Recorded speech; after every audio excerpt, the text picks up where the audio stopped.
항상 새로운 지식에 목마르고 효율적인 배움을 추구하는 여러분, 오늘 심층 탐구 시간에 오신 것을 환영합니다. 네, 반갑습니다. 오늘 다룰 자료도 아주 흥미롭죠? 맞습니다. 본격적으로 시작하기 전에 우리가 그 복잡한 며칠짜리 해외여행을 계획할 때를 한번 상상해 볼까요? 네, 여행 계획 좋죠.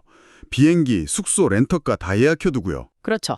일자별 동선까지 완벽하게 짰다고 생각했는데 막상 현지에 딱 도착해 보니까 예약해둔 식당이 폐업을 했거나 아니면 기차가 연착돼서 다음 일정에 완전히 꼬이는 그런 돌발 상황이 꼭 생기잖아요. 무조건 생기죠. 그럴 땐 정말 당황스럽거든요. 그때 우리는 어떻게 하나요? 여행이라는 전체의 큰 목표는 그대로 유지하면서 당장의 세부 일정만 막 빠르게 수정하잖아요. 식당이 닫았으면 옆집으로 간다든가 하는 식으로요. 네, 전체적인 맥락을 잃지 않고 유연하게 대처하는 거죠. 맞아요. 근데 우리한테는 너무나 자연스러운 이 인지적 유연성이 약간 놀랍게도 현재 가장 발전했다는 대형 언어 모델, 그러니까 LLM들한테는 엄청난 난제라는 겁니다. 네, AI가 가장 취약한 부분이 바로 그런 돌발 상황에서의 계획 수정이거든요. 그래서 오늘 우리는 스탠퍼드 대학교와 MIT 미디어랩 연구진이 공동으로 연구해서 뉴립스 2025에 발표한 논문을 깊이 있게 파헤쳐보려고 합니다. 제목이 리캡, 대형 언어 모델 에이전트를 위한 재규적 문맥 인식 추론 및 계획이었죠. 네, 맞습니다. 오늘 우리의 미션은 아주 명확합니다.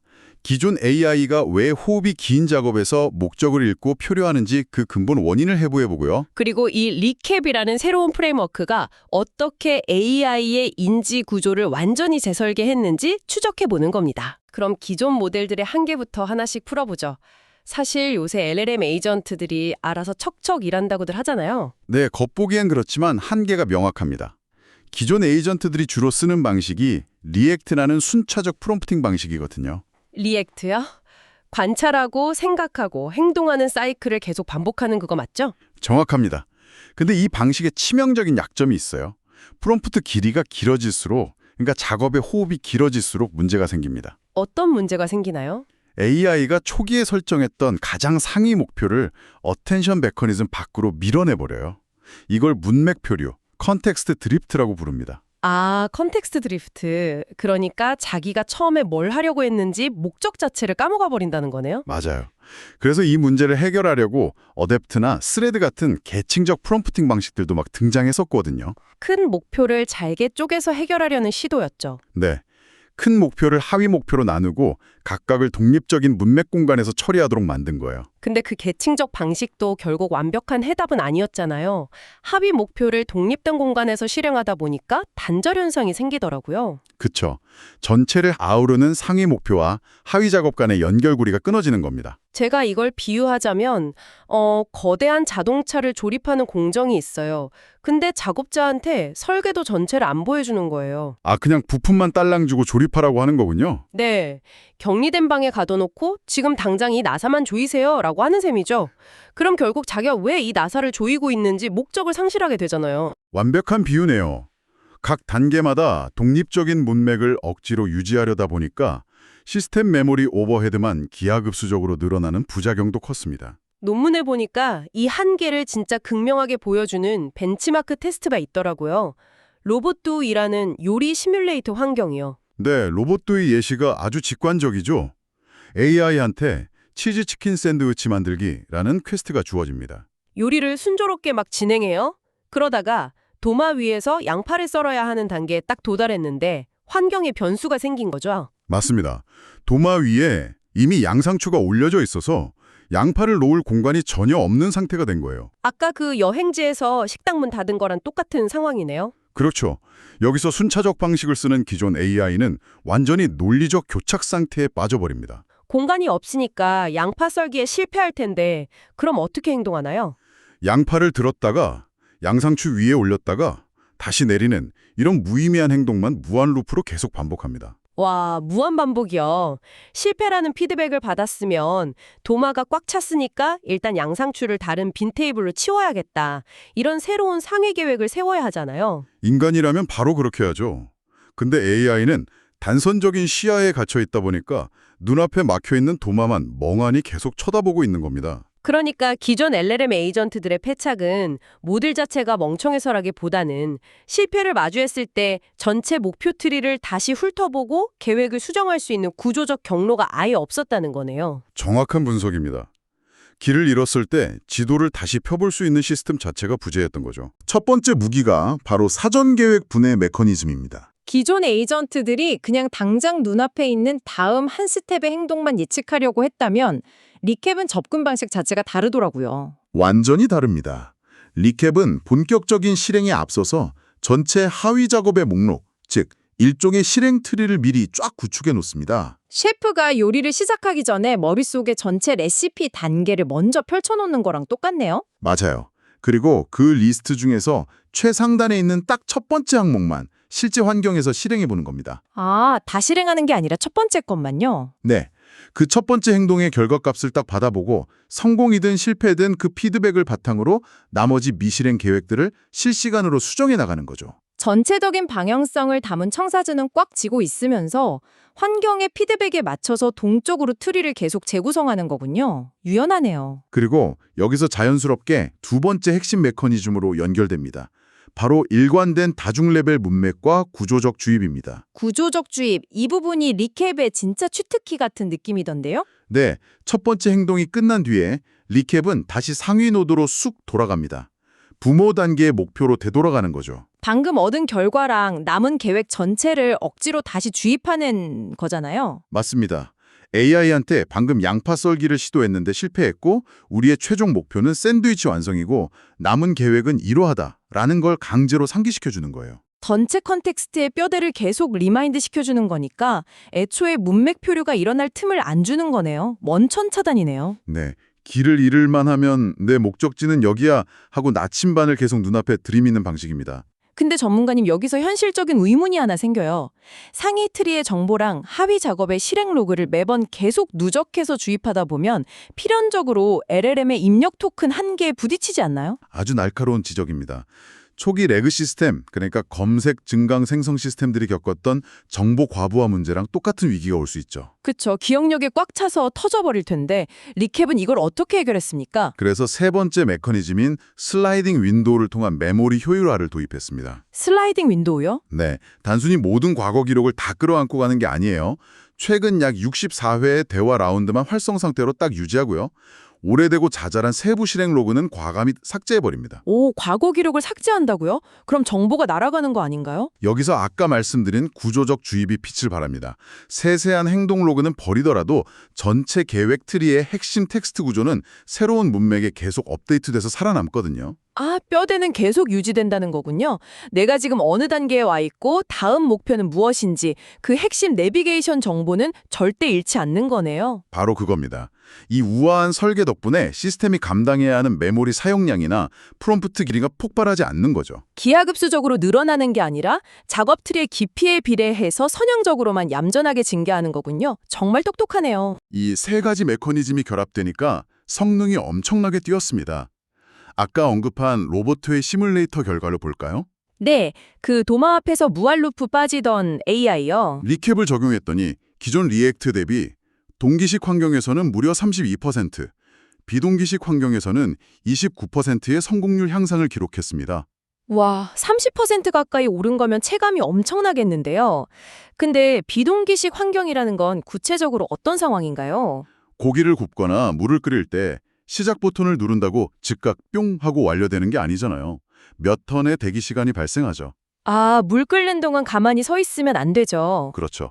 에이전트가 이 대기 시간을 그냥 멍하게 흘려보내는 게 아니라 그 사이에 다른 식재료를 손질하는 병렬적인 계획 수립 능력을 보여줬다는 뜻입니다. 도마 앞에서 바보같이 멈춰있던 애가 이제는 물 끓여놓고 양상추 스스로 치우고 동시다발적인 태스크를 막 조율하는 마스터 셰프 수준으로 진화한 거네요. 네, 근데 요리 시뮬레이터 성과도 놀랍지만 진짜 우리가 주목해야 할 하이라이트는 수입 벤치 테스트 결과입니다. 아, 수입 벤치. 이건 주방 환경이랑은 아예 차원이 다른 문제잖아요. 맞습니다. 실제 깃허브에 올라온 복잡한 소프트웨어 버그를 해결해야 하는 한계가 아예 없는 개방형 환경이니까요. 수천 줄짜리 코드를 막 탐색하고 파일 수정하고 테스트 코드 돌려보면서 직접 디버깅을 해야 하는 거잖아요. 네, 변수가 무한대에 가깝죠. 여기서 리캡 프레임워크를 얹은 GPT 4.1 모델이 역대 최고의 문제 해결률을 달성했습니다. 최고 기록이요? 제가 자료 보면서 제일 소름 돋았던 게 무려 100번 이상의 도구 호출이 필요한 극도로 긴 호흡의 작업에서도 성능 저하 없이 끝까지 버그를 추적해냈다는 거였어요. 수위벤치 같은 환경에서는 한번 잘못 코드를 수정하면 전체 시스템이 붕괴될 수 있거든요.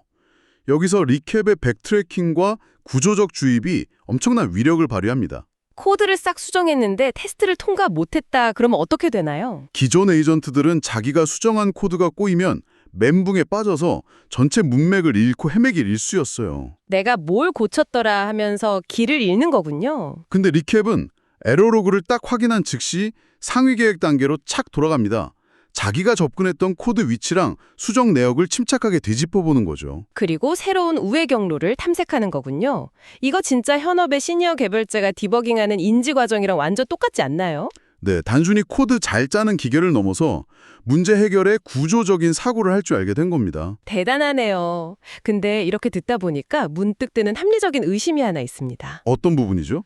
매 단계마다 계획 트리를 생성하고 윗단계로 돌아가서 문맥을 쑤셔 넣고 다시 아래로 내려가고 이 재귀적 구조가 너무 무겁고 복잡하게 느껴지거든요. 효율성 측면에 대한 걱정이시군요. 네, 극도로 복잡한 코딩에서는 빛을 발하겠지만 아주 단순한 단기 작업에서는 오히려 이 무거운 프레임워크가 성능의 병목이 되거나 불필요한 연산을 엄청 낭비하지 않을까요? 닭 잡는데 소 잡는 칼을 쓰는 격이 될 수 있잖아요. 연구진도 바보는 아니었죠. 바로 그 오버헤드 가능성을 검증하려고 짧은 작업 위주의 벤치마크도 별도로 싹 다 돌렸습니다. 알프월드랑 피버 벤치마크 말씀이시죠? 네, 알프월드는 아주 간단한 가사 도우미 환경이고요. 피버는 위키피디아에서 사실 확인 검색하는 단계 환경입니다.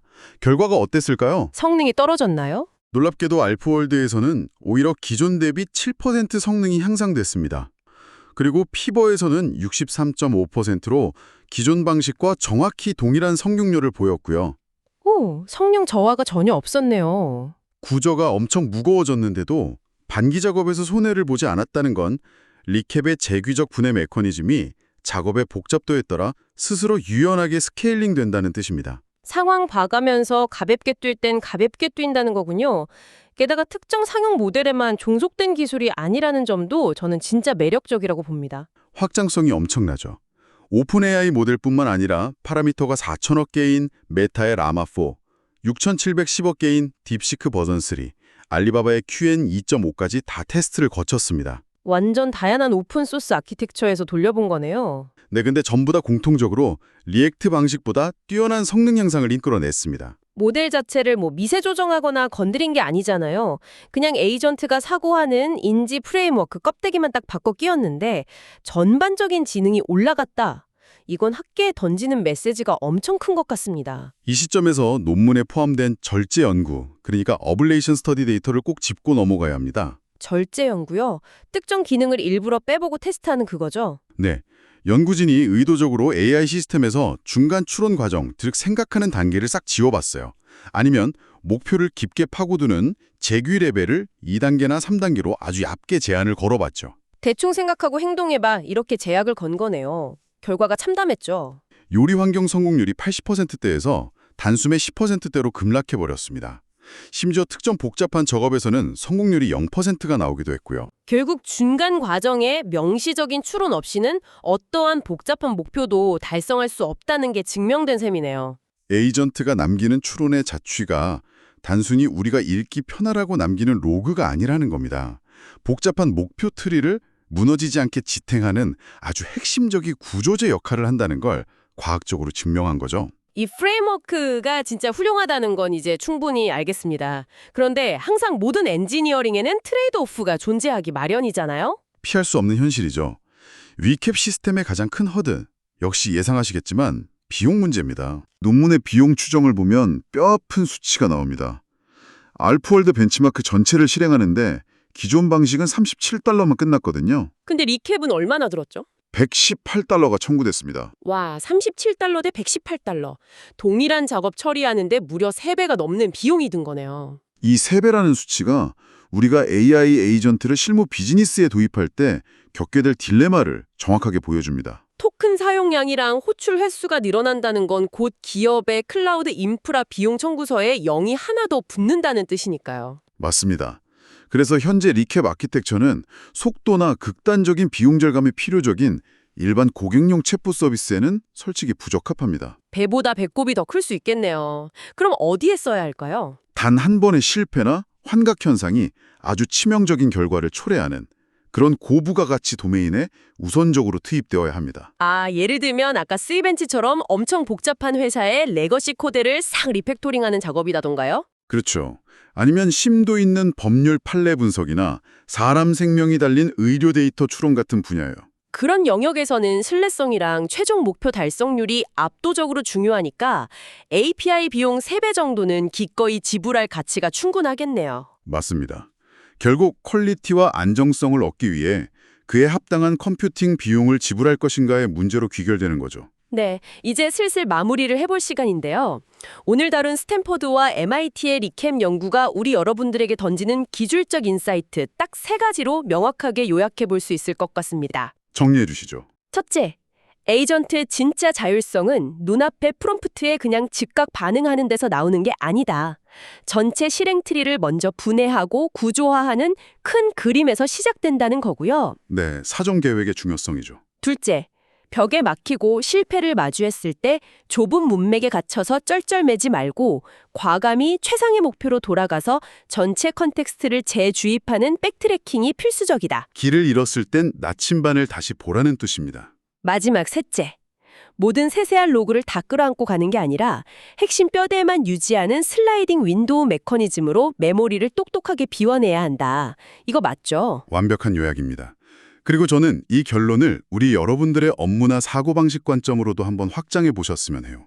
어떤 화두를 던져주실 건가요? 지금까지 우리는 AI 능력을 키운다고 하면 무작정 더 많은 데이터를 한 번에 밀어넣는 토큰 윈도우 확장만 주로 생각했어요.